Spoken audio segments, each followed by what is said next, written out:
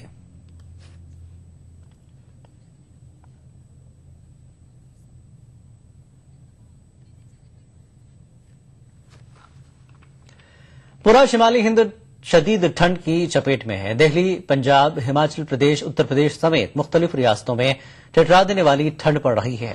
दिल्ली में कल दर्ज हरारत 2.4 दर्ज किया गया था।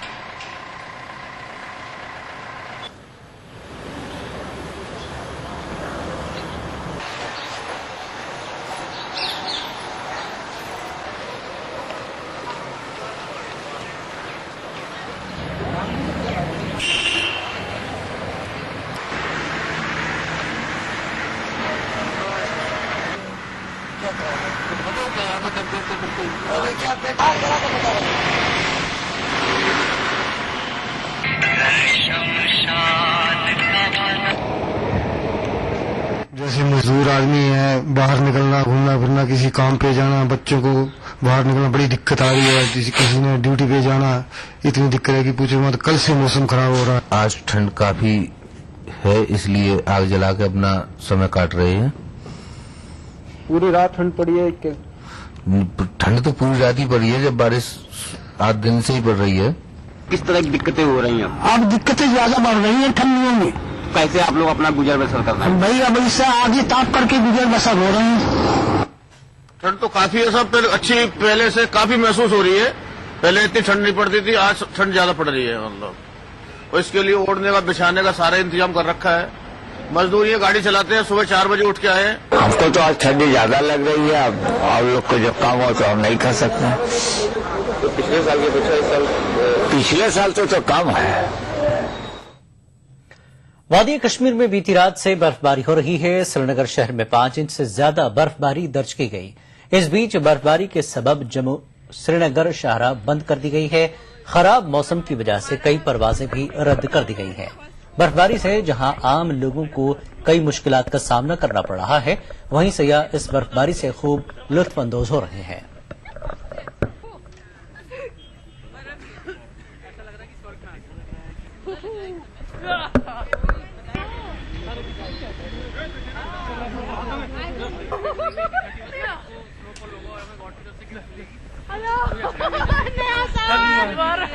Happy new year everybody.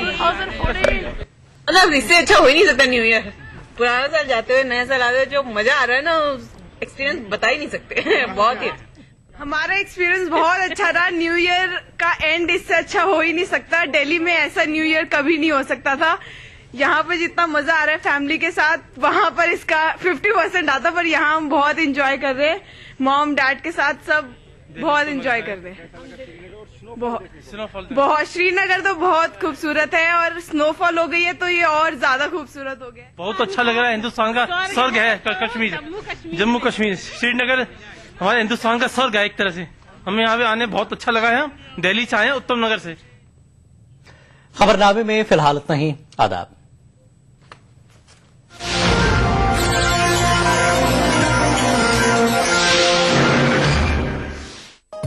इस प्रोग्राम को पेश करने में ताउन किया हमदर्द जिग्रीन और अपने लीवर को बनाइए स्ट्रॉन्ग।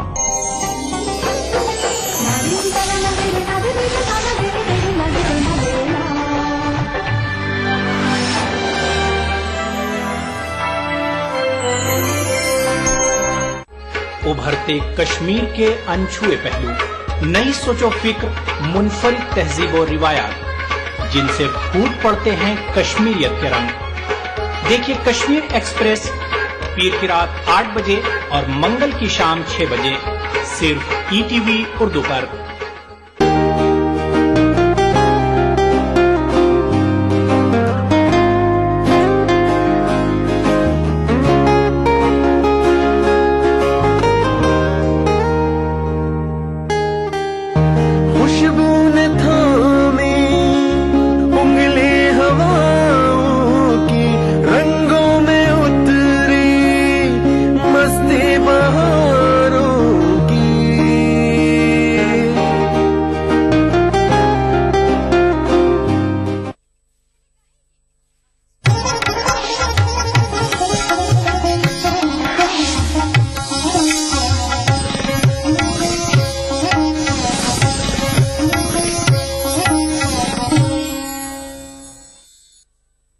प्रोग्राम को पेश करने में ताउन कर रहे हैं बांगर सीमेंट, सस्ता नहीं सबसे अच्छा। Shri ultra red oxide, Bharat का एकमात्र जंग रोधक सीमेंट।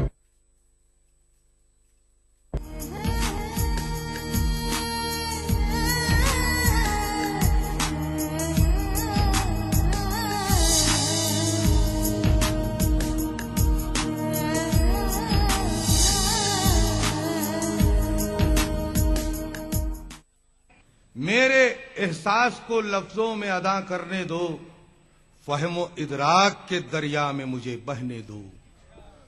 कल तो खामोश था मैं, आज भी खामोश रहूं, ये मेरे बस में नहीं, आज मुझे कहने दो। उर्दू ज़बान की तरक्की व तरवीज के लिए लाजमी है कि हर शहर में मुशायरे हों, इसलिए कि ये मुशायरे हमारी हिंदुस्तानी रिवायत का एक हिस्सा है। कुछ लोग ये समझते हैं कि ये जबान सिर्फ मुसलमानों की है, इसीलिए सकलैन हैदर मरहूम अक्सर सुनाया करते थे कि मुसलमान सिख न हिंदू बोलता है, मुसलमान सिख न हिंदू बोलता है, सरों पे चढ़ के जादू बोलता है। मुसलमान सिख न हिंदू बोलता है, सरों पे चढ़ के जादू बोलता है। अरे अभी तहजीब है जिंदा हमारी, अभी ये शहर उर्दू बोलता है। अभी तहजीब है जिंदा हमारी, अभी ये शहर उर्दू बोलता है। कुछ लोग सोचते हैं कि शायरी क्या है, शायर क्या होते हैं, तो दक्कनी जबान में एक साहब ने मेरे सामने 4 मिसरे पेश किए, मैं हंसता भी रहा और उसकी गहराई को समझता भी रहा। हम ना मालूम नहीं सो बाता सारे बोल डालती हैं लोग, हमना मालूम नहीं सो बाता सारे बोल डालती इनो, अच्छे अच्छे लीडर का पोल खोल डालती इनो, अच्छे अच्छे लीडर का पोल खोल डालती इनो। शायरा से बचको रहना दोस्ता काईकू कतो, सबके सामने सबके राजा सारे खोल डालती इनो। शायर बड़ा हसास होता है और जब भी शेर कहता है तो उसके खूने जिगर को जलाकर शेर कहता है। शायद इसीलिए नरेश कुमार शाद ने एक शेर कहा था कि शायरी खूने जिगर का है लबालब सागर, शायरी खूने जिगर का है लबालब सागर, किसी कमजर्फ के तफरीह का सामान नहीं। आइए अब मैं एक ऐसे शायर को दावत दे रहा हूं जो बेहतरीन शेर ही नहीं कहता लेकिन शेर पेश करने का भी अंदाज जानता है। शेर अच्छे कह देना भी बहुत बड़ी बात है लेकिन पेश करना उससे भी बड़ी बात है। लेकिन हमारे दरमियान एक ऐसा शायर भी मौजूद है जो शेर अच्छे कहता है भी है और अच्छे अंदाज में पेश भी करता है, बल्कि यूं कहूं कि उसका लबो लहजा इस दौर का लबो लहजा है। जैसे लम्हे मिनटों में तब्दील हो गए, मिनट घंटों में तब्दील हो गए, घंटे दिनों में तब्दील हो गए और दिन हफ्तों में, फिर हफ्ते महीनों में और महीने बरसों में, बरसों जो है सदियों में तब्दील हो गई। इसी अंदाज से उर्दू जबान निखरती आई है। आज जो जबान का इस्तेमाल हो रहा है उस जबान में शेर कहने वाला शायर हमारे दरमियान मौजूद है। ये हमारी खुशनसीबी है जिसे अहले अदब सुलेमान कुमार के नाम से याद करते हैं। लिहाजा मैं उनसे अदबन गुजारिश करूंगा कि वो अपने कलाम से नवाजें मोहतरम सुलेमान कुमार साहब। बदलती रुत की हथेली को पढ़ने वाला था, बदलती रुत की हथेली को पढ़ने वाला था, वो शख्स वक्त की बोली समझने वाला था। भाई जामी, बदलती रुत की हथेली को पढ़ने वाला था, वो शख्स वक्त की बोली समझने वाला था। एक एक बात सहर आफरीन थी उसकी, एक एक बात सहर आफरीन थी उसकी, एक एक लफ्ज दिलों में उतरने वाला था, एक एक लफ्ज दिलों में उतरने वाला था। एक शेर और के वो सोचने का नया ढंग दे के दुनिया को, वो सोचने का नया ढंग दे के दुनिया को, ख्यालो फिक्र के धारे बदलने वाला था। वो सोचने का नया ढंग दे के दुनिया को, ख्यालो फिक्र के धारे बदलने वाला था। खुमार हम जिसे टीपू शहीद कहते हैं, खुमार हम जिसे टीपू शहीद कहते हैं, वो एक शेर की मानिंद जीने वाला था। खुमार हम जिसे टीपू शहीद कहते हैं, खुमार हम जिसे टीपू शहीद कहते हैं, वो एक शेर की मानिंद जीने वाला था। बदलती रुत की हथेली को पढ़ने वाला था, वो शख्स वक्त की बोली समझने वाला था। हजरत इस अंदाज को ज़हन में रखिए। बस्ती भी नहीं थी, मैं अकेला भी बहुत था। ये देखिए अंदाज देखिए, बस्ती भी नहीं थी, मैं अकेला भी बहुत था, हर मोड़ पे लुट जाने का खतरा भी बहुत था। बस्ती भी नहीं थी, बस्ती भी नहीं थी, मैं अकेला भी बहुत था, हर मोड़ पे लुट जाने का खतरा भी बहुत था। क्योंकि अपनों ही ने लूटा था मुझे मेहरबा बनकर, अपनों ही ने लूटा था मुझे मेहरबा बनकर, अपनों पे मगर मुझको भरोसा भी बहुत था। अपनों ही ने लूटा था मुझे मेहरबा बनकर, अपनों ही ने लूटा था मुझे मेहरबान बनकर अपनों पे, मगर मुझको भरोसा भी बहुत था। अशे देखिए, तूने भी मुझे टूट के चाहा था हमेशा, तूने भी मुझे टूट के चाहा था हमेशा, लेकिन तेरी चाहत में दिखावा भी बहुत था। तूने भी मुझे टूट के चाहा था हमेशा, लेकिन तेरी चाहत में दिखावा भी बहुत था। ये शेर, कुछ तो मेरी आवारा मिजाजी भी थी मुजरिम, और कुछ तेरी आंखों में बुलावा भी बहुत था। कुछ तो मेरी आवारा मिजाजी भी थी मुजरिम, और कुछ तेरी आंखों में बुलावा भी बहुत था। बहुत अच्छा। वो रात का जंगल भी घना खूब था, लेकिन ये शेर भी देखिए, वो रात का जंगल भी घना खूब था, लेकिन उन सूरजी हाथों का सहारा भी बहुत था। उन सूरजी हाथों का सहारा भी बहुत था। खुशी होती है कि मैं इस महफिल में ताजा गजल पेश करूं जो बिल्कुल अलग अंदाज की है। मतलब अर्ज है, बुग़्ज़ है या इनाद है, क्या है? बुग़्ज़ है। अरे आज ये सियासी हालात पर नजर रखिए, शेर समाज फरमाइए, बुग़्ज़ है या इनाद है, क्या है? तेरे दिल में फसाद है, क्या है? क्या है? क्या बात कही है? बुग़्ज़ है या इनाद है, क्या है? तेरे दिल में फसाद है, क्या है? शेर देखिए, हर तरफ बो रहा है अंधियारे। इस शेर की मिजाज को समझने की कोशिश की हजरत, और लफ्जियात को भी, कि हर तरफ बो रहा है अंधियारे, तू अमावस निजाद है, क्या है?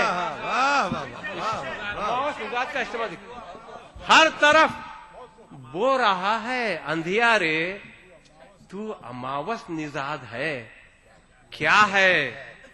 अब ये लहजा, ये गुफ्तगू तेरी, अब ये लहजा, ये गुफ्तगू तेरी, दुश्मनी ही मुराद है, क्या है?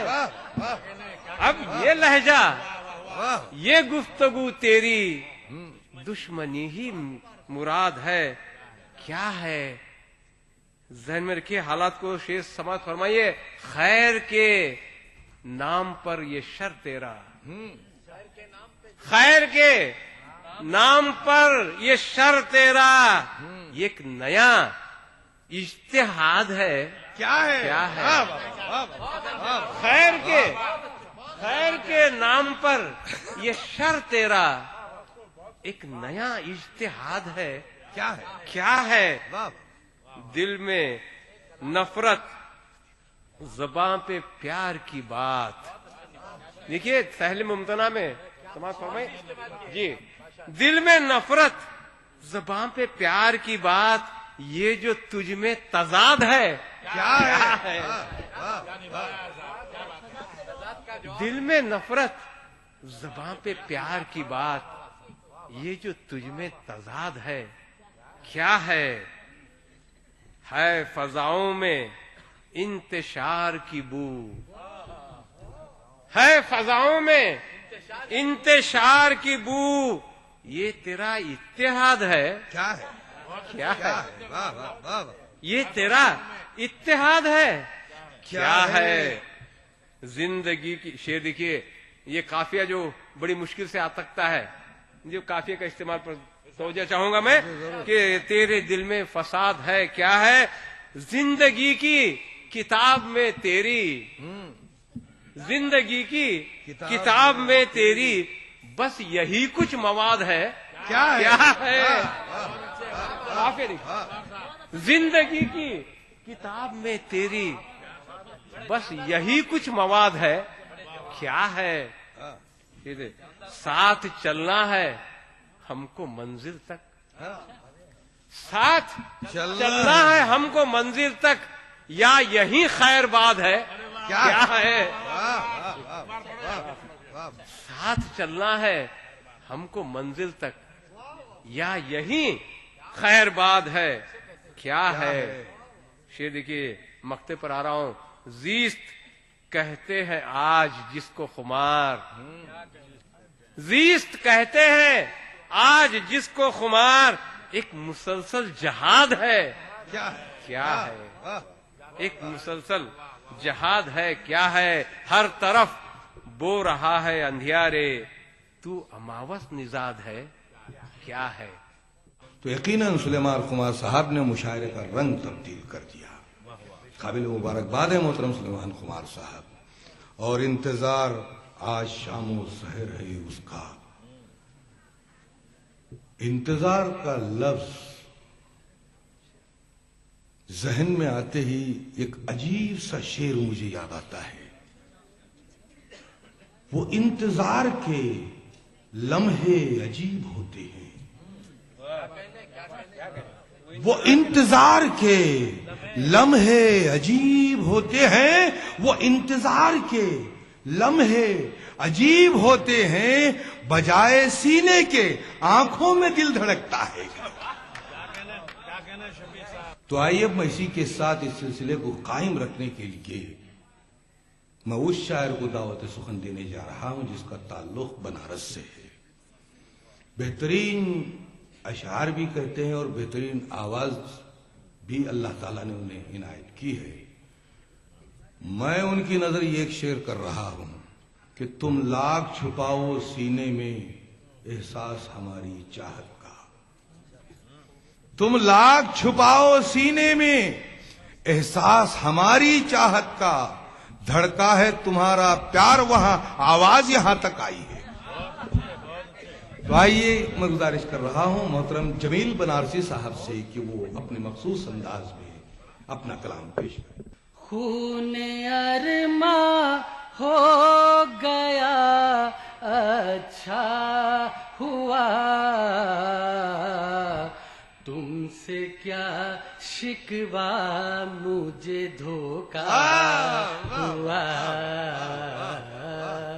तुमसे क्या शिकवा मुझे धोखा हुआ।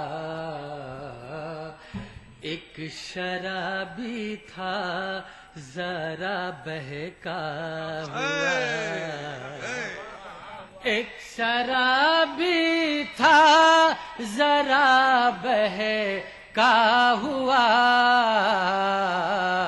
और सारा मैं कदा रुसवा हुआ, और सारा मैं कदा रुसवा हुआ। और ये शेर बतौर खास जगह शोरादरा भी। कांप जाता हूँ घटा को देख कर, कांप जाता हूँ घटा को देख कर, याद जब आता है घर डूबा हुआ, याद जब आता है घर डूबा हुआ। और ये शेर भी बतौर खास देखिए। क्यों उलझती जा रही है जिंदगी, क्यों उलझती जा रही है जिंदगी, क्या दुआओं में असर पैदा हुआ, क्या दुआओं में असर पैदा हुआ। और गजल का मतलब देखिएगा, थोड़ा सा रंग बदल के। पहचानती है बाग की हर एक कली मुझे, पहचानती है बाग की हर एक कली मुझे, फिर जाने क्यों